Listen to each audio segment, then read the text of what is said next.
One of the things I learned when I came to the city is you have to think 50 years in the future when you're planning. All I know is that our voting matters and that there are so many people who gave their lives in order for us to have this right. And as a woman, I know that it took 100 years for us to get that right. When Pam was first elected in the late 70s and then served through the 80s and even the early 90s, women in the Iowa legislature were definitely a minority. We are the change. We are it. And you can't wait for someone else to do it for you. You can't wait for some other time.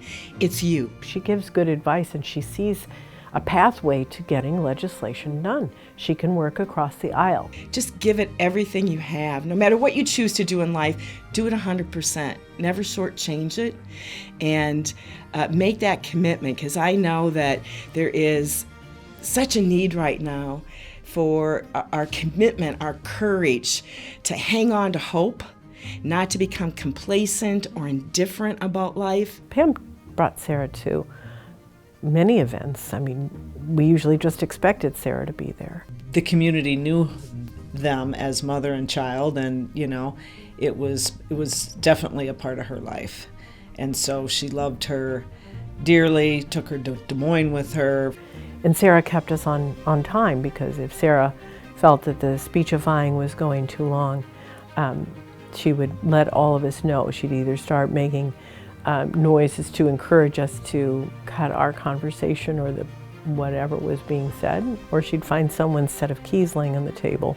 And she loved going for a ride in a car. I don't know if Pam told you that, but Sarah would walk around jingling those keys like, time's up, so we would move on. When she was about 2.5 years old, her doctor sent us to the University of Iowa hospitals for genetic testing, because they didn't know why she was developmentally delayed, but they knew she was at that point. And lo and behold, I'll never forget the day when the head of the genetics department at the University of Iowa called and said, "We weren't expecting to find anything, but we did.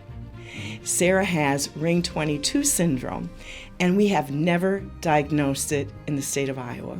Any political party, you can become like family. So you look after each other and each other's kids, and Sarah was definitely a part of our larger family in the community of people who would volunteer. Sarah was that human being who, even though she died at the age of 41, she always had that amazement and wonderment and innocence of a child. Something that Sarah did when she was 4 years old.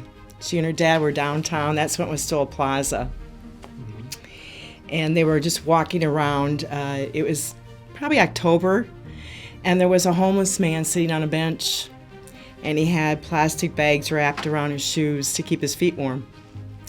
And somehow Sarah broke away from her dad and ran up to him and hugged him.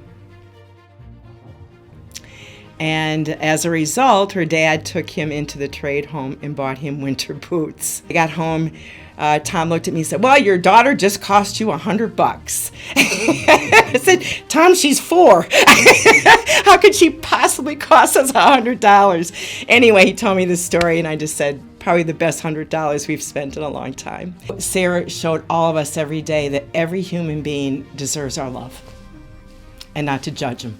She lived in the same neighborhood her whole life and represented that neighborhood, first in the Iowa House of Representatives, and then as senator she represented the whole county. The first female president of the Iowa Senate, a huge accomplishment. It's not the size of our bank account or what kind of home we live in or the clothes we wear.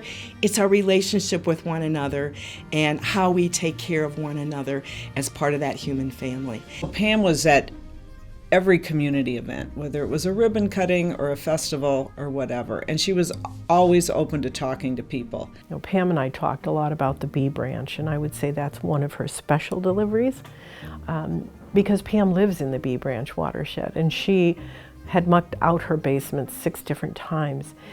Supported public health issues, which are near and dear to my heart, fought hard to help get the Crescent Community Health Center started. I'll tell you, the disabilities community has a very strong network. And so I was getting phone calls from all over the state of Iowa when Medicaid got privatized, because they were getting less service. because of the privatization of Medicaid, and they still are.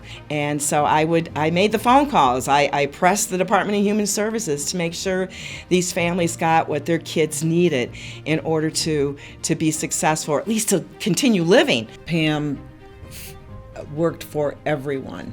Pam is a bird dog.